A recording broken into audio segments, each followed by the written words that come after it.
Bienvenue sur Africa 24 dans cette nouvelle édition du QG News. Voici les titres. Élection présidentielle à Djibouti. Les électeurs sont appelés aux urnes le 9 avril prochain. Mais qu'en est-il du temps de parole accordé aux candidats en lice? Vous verrez qu'un tirage au sort a été fait au Conseil national de la communication. Les pays du G7 entendent soutenir les pays en développement pour mieux répondre à la crise du Covid-19 dans ces États submergés par les conséquences de la crise. Explications et décryptage à suivre dans ce journal. Puis Rwandair qui vaccine son personnel contre le coronavirus. Les employés basés dans la capitale Kigali et tous les membres d'équipage ont d'ores et déjà reçu la première dose. Mais avant de développer ces titres, d'abord, cette déclaration du président Emmanuel Macron au sujet de la Libye. Nous avons une dette envers la Libye, très claire, une décennie de désordre, les mots du chef de l'État français adressés à des responsables libyens, c'était ce mardi à l'Élysée.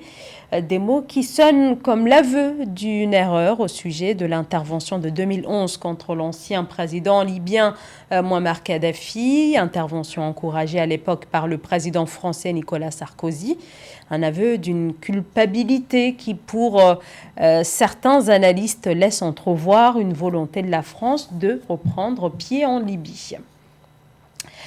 Pouvoir et opposition en ordre de bataille à Djibouti pour l'élection présidentielle. Le chef de l'État sortant Ismaël Omar Guelleh, au pouvoir depuis plus de 20 ans, brigue un 5e mandat. Face à lui, une opposition pour qui l'élection serait déjà jouée d'avance et à quelques jours du scrutin prévu le 9 avril, la régulation du temps de parole dans les médias est l'une des questions qui se posent en ce moment. C'est un sujet de la rédaction.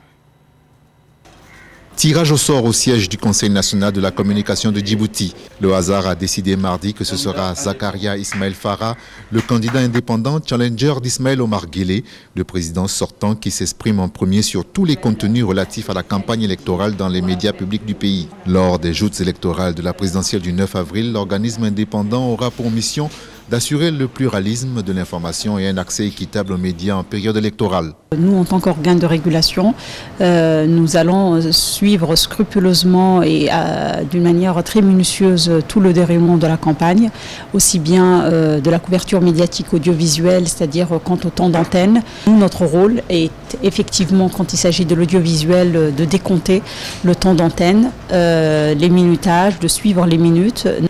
Afin de favoriser un climat apaisé lors des débats électoraux djiboutiens, les journalistes ont été invités à signer une charte de bonne conduite visant à respecter la déontologie dans le traitement des informations. La commission nous a présenté tous les travaux qui seront mis à notre charge et nous ont rassuré que durant toute la campagne, la communication se fera dans l'équité et l'égalité. Tout a été réparti équitablement, légalement. On est très rassurés et c'est vraiment encourageant pour la démocratie djiboutienne. Créée en 2016, la Commission nationale de la communication a entre autres pour mission d'assurer un accès équitable aux médias en période électorale. Depuis l'instauration en 1992 du multipartisme au Djibouti, c'est la première fois qu'un organisme joue ce rôle. Dans l'actualité également, l'ouverture ce mercredi 24 mars en Côte d'Ivoire du procès du massacre de Douékoué lors de la crise post-électorale. C'était le 29 mars 2011. Des milices ont pris Douékoué dans l'ouest du pays. La ville est alors le lieu d'un massacre qui fait plus de 800 morts selon le Comité international de la Croix-Rouge. L'ex-chef de milice, Amadé Ourémi, est comparu devant la cour d'assises d'Abidjan. Arrêté en 2013, il est accusé d'être l'un des artisans du drame. Il comparaît seul. Le procès doit se poursuivre ce jeudi. Les ministres des Finances des pays industrialisés du G7 sont d'accord pour une nouvelle émission de droits de tirage spéciaux du Fonds monétaire international, un accord pour soutenir les pays en développement dans le contexte actuel marqué par les multiples impacts de la crise sanitaire. Aïssatou Bari. Le G7 va soutenir l'émission de droits de tirage spéciaux d'un montant de 650 milliards de dollars pour les pays en développement afin de mieux répondre à la crise du Covid-19. Cet accord conclu entre les membres du G7 ouvre la voie à une action cruciale et concertée qui devrait garantir une relance économique des pays à faible revenu. Il s'agit aujourd'hui d'une étape très importante et stratégique en ce qui concerne le droit d'émettre à nouveau des droits de tirage spéciaux par les ministres des Finances du G7. Les DTS sont notre chance d'accomplir quelque chose de transformationnel pour un grand nombre d'économies frontières. Selon le FMI, cette allocation va augmenter substantiellement les liquidités des pays sans alourdir le fardeau de la dette. Rappelons que cette nouvelle émission de DTS pour fournir de la liquidité aux pays concernés sera la première depuis 2009, juste après la crise financière qui a conduit à la grande récession. Je ne peux pas considérer pour ma part qu'une institution qui a failli dans ces 3 missions qui lui avaient été attribuées au moment de sa création en 1946, je parle du Fonds monétaire international, et qui survit simplement comme un gendarme des nations industrialisées pour favoriser la spoliation des ressources des pays en voie de développement, puisse être d'une quelconque utilité au développement des pays en voie de développement. Les DTS sont le produit de l'échec du Fonds monétaire international. Le Fonds monétaire international tel qu'il a été créé par des accords de Bretton Woods avait 3 missions et qu'il n'a pas réussi à accomplir au moment où on l'a créé. Après avoir échoué la mission de la stabilité des taux d'échange et la mission de la convertibilité totale du dollar en or ou de l'or en dollars. Ce sont ces échecs-là qui me font toujours penser que nous sommes en train de confier notre destin à un fantôme qui n'existe pas en notre faveur. La facilité de liquidité et de viabilité est un autre moyen important d'aider les pays africains à accroître leur liquidité. Dans le cadre des discussions sur les DTS, il a été convenu que le G7 travaillerait avec les FMI pour progresser dans le renforcement de la transparence et de la responsabilité concernant l'utilisation de ces fonds.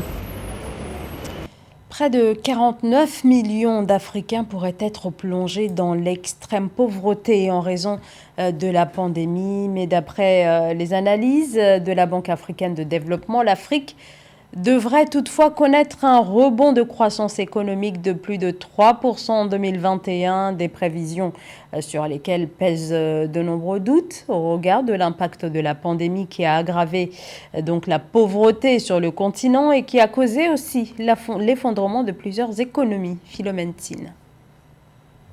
En 2021, l'Afrique devrait se remettre de sa pire récession économique enregistrée en un demi-siècle selon la Banque africaine de développement. Cependant, cette relance devrait être soutenue par une reprise du tourisme, un rebond des prix des matières premières et la levée des restrictions induites par la pandémie, indique l'institution financière. Les prévisions de la Banque africaine de développement, qui estime que le continent africain va créer une richesse aux alentours de 3,4%, reste assujetti à des hypothèses socio-économiques, notamment l'accès à l'ensemble des pays africains au vaccin du Covid-19. La deuxième hypothèse est que, selon la Banque africaine, si les pays africains ont accès au vaccin, les flux financiers provenant de la diaspora pourront permettre à ces économies de pouvoir renforcer leur capacité de résilience face aux chocs extérieurs liés au ralentissement de la demande internationale, notamment du côté de la Chine, des matières et des métaux provenant essentiellement du continent africain. En termes de région économique, l'Afrique du Nord aura la meilleure performance en 2021 avec un taux moyen attendu à 4% par la BAD.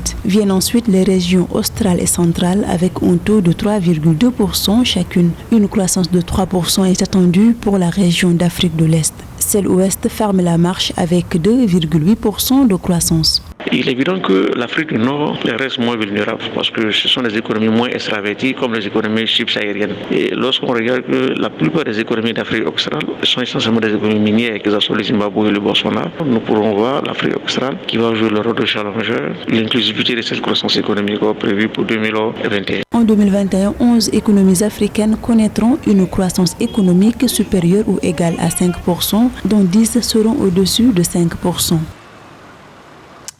L'accès à l'eau potable est une lutte de tous les instants pour les habitants du Niger et dans le Niger rural, 64% de la population n'a pas accès à une eau salubre. Du côté du gouvernement, on parle de plusieurs centaines de milliards de francs CFA d'investissement ces dernières années pour tenter d'améliorer la situation. Seulement voilà, Seule une infime partie des habitants du pays n'a pu entrevoir ces quelques progrès annoncés par le gouvernement. Les précisions de Joël-Marie Ballot. Dans le cadre de la célébration chaque 22 mars de la Journée mondiale de l'eau, le gouvernement nigérien dresse un bilan du niveau d'accès à l'eau potable au sein de sa communauté. En effet, en 8 ans, près de 800 milliards de francs CFA ont été investis pour améliorer l'accès à l'eau potable au Niger. Grâce à cette mobilisation de fonds, les populations rurales ont bénéficié de 22 374 infrastructures hydrauliques modernes, près de 118 000 branchements sociaux et 1864 bornes fontaines publiques réalisées en milieu urbain.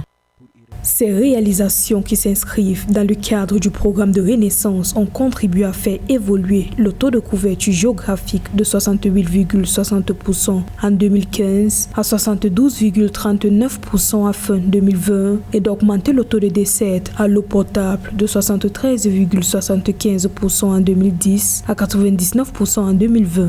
Malgré des avancées dans le secteur hydraulique, la desserte en eau potable dans les zones rurales reste à améliorer. Pour des millions de Nigériens, diverses stratégies doivent être mises en place. Le transport par voie de canalisation de l'eau des zones de forte productivité vers les zones déficitaires, la réalisation tout le long des fleuves des stations de traitement et de pompage. L'augmentation de la population dans le pays entraîne souvent la surexploitation des infrastructures et des ressources hydrauliques existantes et met en péril l'approvisionnement en eau, ce qui doit amener le gouvernement à mobiliser davantage de ressources pour renforcer les infrastructures hydrauliques. Il faudra également mettre l'accent sur l'utilisation rationnelle des ressources en eau dans tous les secteurs d'activité et garantir la viabilité des retraits et de l'approvisionnement en eau douce afin de tenir compte de la pénurie d'eau en lien notamment avec le changement climatique. L'accès à l'eau potable et à un système d'assainissement efficient demeure un véritable enjeu pour le développement du Niger. Le gouvernement salue de fait les efforts consentis par certains organismes internationaux qui leur octroient de façon régulière des financements pour améliorer ce secteur d'activité. Le Rwanda est l'un des premiers pays africains à avoir reçu des vaccins Pfizer-BioNTech. Le pays d'Afrique de l'Est a reçu il y a quelques semaines 340 000 doses du dispositif onusien COVAX de 2 laboratoires européens et poursuit depuis sa campagne lancée en février. Une campagne de vaccination qui se poursuit actuellement du côté de la compagnie aérienne Rwandair. Samantha Saberou-Sabubanga. Afin de protéger ses employés et restaurer la confiance des passagers, Rwandair a fait vacciner son personnel. L'information a été donnée par la compagnie aérienne nationale. Aussi, le personnel non aérien de l'aéroport international de Kigali a également été vacciné, informe le transporteur. La compagnie nationale Rwandair pour vacciner tout son personnel. Parce qu'il faudra savoir que le Covid passe beaucoup plus par les personnes et surtout les personnes venant des pays européens. Et comme cette compagnie porte et transporte des gens de différents horizons, nous connaissons la promiscuité qui se trouve dans un avion. Il est évidemment clair pour les passagers d'être en sécurité, sachant que les personnes qui les gèrent, qui les donnent à manger, qui s'occupent d'eux sont protégées, ne pourront peut-être pas contaminer et de même que ces personnes qui travaillent dans ces compagnies ne seront pas contaminées par les passagers. Rwandair devient ainsi la première compagnie aérienne d'Afrique à faire vacciner l'ensemble de son personnel. Outre le personnel de Rwandair, celui des autres compagnies aériennes opérant également à l'aéroport international de Kigali, la capitale du Rwanda, ont reçu leur vaccin contre le Covid-19. Donc c'est une très bonne initiative de faire vacciner le personnel de ces compagnies aériennes. Toutes les compagnies aériennes devaient prendre cet exemple pour pouvoir rassurer la population et les personnes voyageant dans ces différentes compagnies. Notons que Rwandair est également la compagnie africaine pionnière à participer à l'essai de l'application mobile pour aider les passagers à gérer facilement les informations sur le Covid-19, sur les tests ou les vaccins. Il s'agit ici d'une sorte de laissez-passer de santé numérique. C'est la fin de ce journal. Merci de nous avoir suivis. Dans un instant, une nouvelle édition de l'actualité sur Africa 24.